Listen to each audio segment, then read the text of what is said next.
friends, we all know that death of a partner is the last topic of reconstitution of partnership firms. In this chapter, most of the adjustments are to be treated in a similar way as we have done in case of retirement of a partner. But still, some new points are there which shall be discussed. Let us start with. A partnership is dissolved with the death of a partner. However, the firm will continue among remaining partners. This is very much similar to retirement. In retirement also, one of the partner retires and the other two partners continue the business. In the same way over here, with the death of a partner, the firm will continue among the remaining partners. The continuing partners will acquire the deceased partner's share of profit. On the death of a partner, the legal heirs of deceased partner are entitled to all rights which have been discussed in respect of retirement of a partner. Amount of capital to the credit of deceased partner, share in accumulated profits and losses, revaluation of assets and reassessment of liabilities, share in goodwill. But in case of death of a partner, the executors of deceased partner are also entitled to the following additional items. What are the items we have seen earlier? Apart from that, some more amounts are to be given to the executors. Share of profit earned or lost share from beginning of the year till the date of the death. This is the most important adjustment in the chapter. We need to calculate the share of profit or loss for the intervening period, that is from the beginning of the year till the date of the death. Interest on capital till death, drawings and interest on drawings, salary or commission if any till death. All these adjustments are incorporated in the capital account of deceased partner, and thereafter it is transferred to account opened in the name of his executors or legal representatives. So whatever the adjustments are there related to capital, interest on capital, drawings, interest on drawings, salary, commission, share in profit and loss, everything will be there in capital account. But at the end, whatever the total amount is due to deceased partner, that amount will be transferred to his executors. Let us see the entries required for transfer of amount due to deceased partner's executor account. We know the total amount due to deceased partner is transferred to executor. So, capital account will be debited and executor account will be credited. So the entry is deceased partner's capital account debited to deceased partner's executor account. Now it may happen that executors are paid some or full amount. Let us see the entry required for the same. On payment in full or in part, deceased partner's executor account debited to bank account. Bank account is credited because the amount is paid and executors are the receivers, so debit. We need to take a note of the following points. The executors may opt any of the two options as per Section 37 of Indian Partnership Act 1932. The first option to the executors is if the amount is paid in installments or if the amount is kept as a loan, the legal heirs are entitled to interest at the rate of 6% per annum. Even if nothing is specified, the legal heirs are entitled to interest at the rate of 6% per annum. Otherwise, the proportionate share of profit earned by using deceased partner's capital. So these are the two options available to the executors. I have discussed the same two options in case of retirement also. Computation of share of profit till the date of death of a partner. As I told you, this is the most important adjustment in the chapter. Let us go through it. The executors of deceased partner are entitled to share in the profit till the date of death of a partner, right from beginning of the year till the date of death. The actual amount of profit can be ascertained only when books are closed. So, it is certainly an inconvenient mode So, the partnership deed generally provides that profit share till date of death of a partner may be ascertained on the basis of last year's profit or average profit of past few years, or it can be on turnover basis. Since profit share of deceased partner is not based on actual profit of the firm, so the estimated profit share is termed as profit and loss suspense account. The same thing we have discussed in retirement of a partner also, when the partner retires during the year. So, because the books are not closed, actual profit is not available, so we need to use this account, that is profit and loss suspense account. What is the entry required? When profit sharing ratio of remaining partners does not change. Yes, over here also we have 2 points to be taken care of. If the continuing partners change the ratio or do not change the ratio. You can see that over here we have started with when profit sharing ratio of remaining partners does not change. In that case, we need to use profit and loss suspense account. So the entry is profit and loss suspense account debited to deceased partner's capital account. Profit and loss suspense account is shown on the asset side of the balance sheet.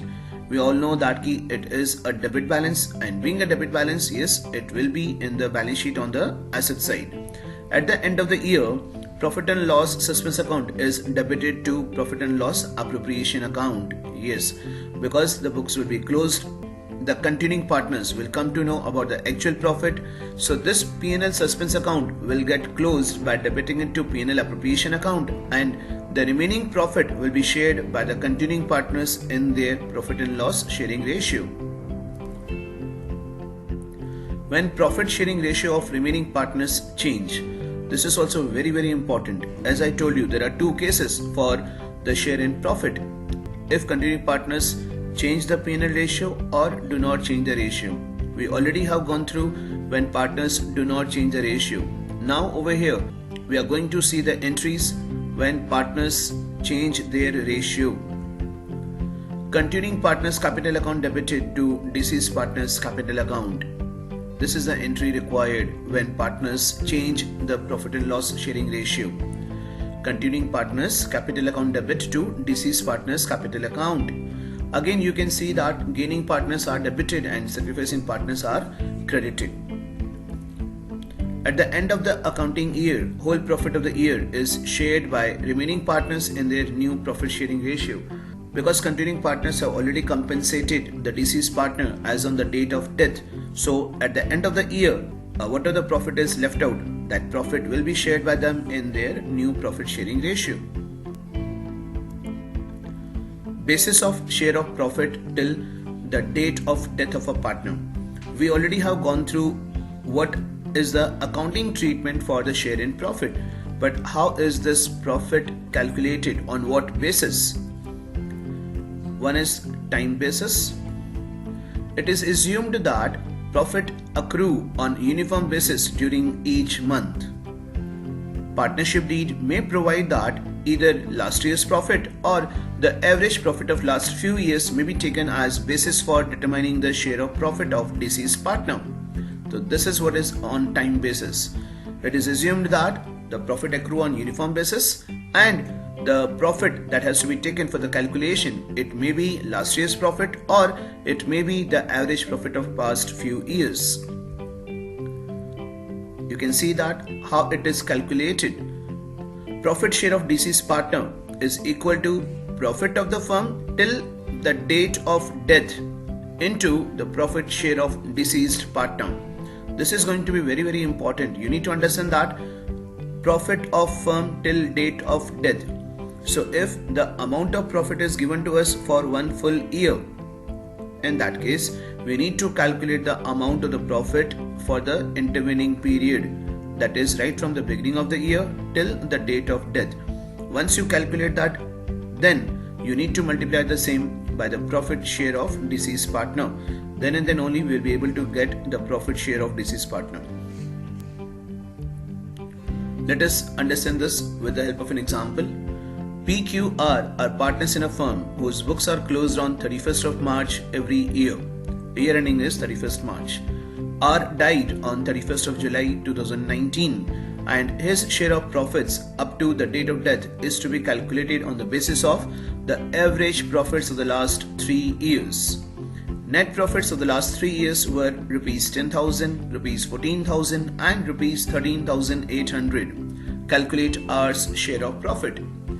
Now the two important things to be taken over here is the basis. The basis is the average profit of last 3 years, right? And another point is the date of the year ending and the date of the death. We need to know the intervening period. So after 31st March till 31st of July, we have 4 months, right? So the share in profit will be calculated for 4 months. Let us see how it is calculated. Average profit. We know like average profit was to be calculated for 3 years. So you can see the addition of the 3 years amount, 10,000 plus 14,000 plus 13,800 to be divided by 3. That is equal to 37,800 divided by 3. The amount comes to 12,600. So 12,600 is the average profit. Now out of this average profit, what I want to know is the profit for the intervening period, and then I need to know the profit of the deceased partner. So you can see this over here. R's share in profit is equal to the average profit 12,600 and the intervening period, that is right from the date of the balance sheet till the date of the death. I told you it is 4 months. So into 4 by 12, and then in this question the profit and loss ratio is not given. So it is assumed that they share the profits equally. So that's why R's share in profit is taken as 1 by 3. So 12,600 into 4 by 12 into 1 by 3 is equal to 1,400. So this is the share of profit of deceased partner. Second base, that is profit on the basis of turnover, that is sales. When business is seasonal in nature, profit of different months will not remain uniform.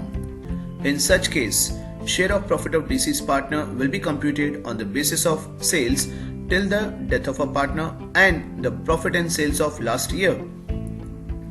Firm's profit is computed on sales basis and therefore profit share of deceased partner will be equal to profit of last year upon sales of last year into sales till date of death. This is a formula which we can apply whenever profit share of deceased partner is to be calculated on turnover basis. Let us understand it with the help of an example. A, B and C are partners sharing profits in the ratio of 2:2:1. C dies on 31st of August 2019 and books are closed on 31st of March every year. Sales for the year 18-19 amounted to rupees 6 lakh. Sales of rupees 1,20,000 generated from 1st of April 2019 to 31st August 2019. The profit for the year 2018-19 amounted to rupees 90,000. Calculate C's share in the profits. Over here we know like C dies, it has been highlighted. Share of C is 1 by 5. I need to know the number of months from the date of the balance sheet till the date of the death. It is 31st March and 31st of August. So April, May, June, July, August. So it will be a period of 5 months. Sales is given to us, sales of last year, sales of current year, as well as the profit of last year. Let us see how are we going to calculate the share in profit of C. C's share is 1 by 5. Intervening period is 5 months, so 5 by 12. Profit of the firm for the intervening period. Okay, we can see that 90,000 is the profit of the previous year into sales of current year is 1,20,000 and upon sales of previous year, that is 6 lakh. So the amount for the intervening period, that is from the date of the balance sheet till the date of death, comes to 18,000. Now once we have this profit of 18,000 with us, it is very easy for us to calculate C's share. We know it is 1 by 5. So let us see. C's share is equal to 18,000 into 1 by 5, that is equal to 3,600. So this is how we calculate the share in profit, on the basis of the time basis, or it can be on the sales basis. What is the accounting treatment of goodwill in the chapter death of a partner? This will be the same as we have discussed in case of retirement of a partner. The accounting treatment of deceased partner's share of goodwill is similar to the treatment shown in case of retirement of a partner. It has already been discussed in detail in case of retirement of a partner that, as per AS 26, goodwill cannot be raised in the books. However, it is adjusted through capital accounts of partners. What is the entry required? It is continuing partner's capital account debited to deceased partner's capital account. As I told you, partners who gain will be debited and partners who sacrifice will be credited. The same entry can be seen over here as well. Revaluation of assets and reassessment of liabilities. Again, a very simple and easy topic to understand. The revaluation of assets and reassessment of liabilities at the time of retirement and death of a partner is alike. It is very much same. The profit or loss on revaluation is divided among all the partners, including retiring partner, deceased partner, in their old profit sharing ratio. Preparation of capital account of deceased partner. This is very important, though like it is not in syllabus this year, but it is always an important part of the chapter. Capital account of deceased partner is prepared in the usual manner as it is prepared at the time of retirement of a partner. Following items comes into it. Amount of capital to the credit of deceased partner, share in accumulated profits or losses. We know capital always carries a credit balance, so it is always credited. Share in accumulated profits and losses. Profits will be credited, losses will be debited. Share of revaluation of assets and reassessment of liabilities. If it is a profit, partners will be credited, and if it is a loss, partners will be debited.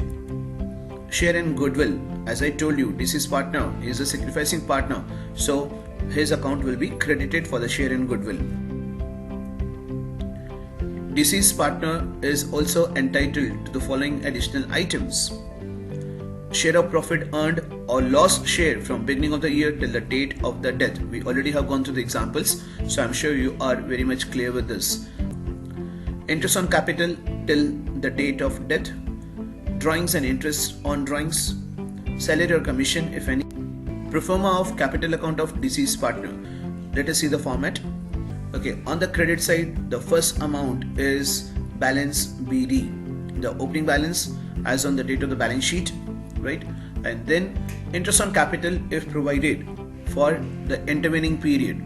Same way, salary, commission, share in accumulated profits, share of revaluation, the goodwill contributed by the gaining partners, P&L suspense account, you can see that the share of profit. On the debit side, it is accumulated losses, revaluation loss, goodwill, if appears in balance sheet to be written off, it has to be debited over here. Drawings and interest on drawings, P&L suspense account, the share of loss, the net amount of the account will have to be transferred to deceased partner's executor's account. Now you can see that the P&L suspense have been given a star sign over there. This condition is just because of the change in the ratio or not. So P&L suspense account is used when the ratio does not change. Okay, so that's why we use P&L suspense account. And if the continuing partners change their ratio, in that case, their account will be over here instead of P&L suspense account. Accounting treatment of amount due to deceased partner. The capital account of deceased partner is maintained on the pattern of the capital account of a retiring partner. We already have gone through that. Since the deceased partner is not alive, so the amount due to him is transferred to deceased partner's executor account. Whatever the amount is paid, it will be paid to executor, not to the partner. What is the entry required? Deceased partner's capital account debited to deceased partner's executor account at the end when the amount is transferred from the capital account of deceased partner to his executors. This entry will be required. Preparation of balance sheet of firm after the death of a partner. we need to take care of some important points over here. Let us go through it. After the death of a partner, the balance sheet of the firm will be prepared in the usual manner except the following points. Since deceased partner is not alive, so the amount due to him is transferred from his capital account to his executor's account. Executor's account will appear in the balance sheet on the liabilities side. Profit share of deceased partner till his death is based on last year's profit or average profit of past several years. So the entry passed is profit and loss suspense account debited to deceased partner's capital account. We have already discussed, it can be seen that P&L suspense account is used. That means the continuing partners have not changed their ratio. Debit balance of P&L suspense account is shown on the assets side of the balance sheet. Because a suspense account is there, a debit balance is there. So yes, debit balance of any suspense account will have to go in balance sheet on the asset side. Settlement of deceased partner's executor account in installments. It may happen that executors are paid in full or in part. If the executor is paid in full, we already have gone through the entry. Now, if the executor is paid in part, how it is to be settled. In case of death of a partner, the settlement of account of a deceased partner in various installments is similar to settlement of account in case of retirement of a partner. The only difference is that we prepare loan account of retiring partner, while in case of death, we have to prepare executor's account of deceased partner as he is not alive. I'm sure you have been able to understand the concepts of death of a partner. This video will definitely help you to solve the sums of the chapter death of a partner. Thank you so much. Please like, share, comment and subscribe my channel. God bless you all.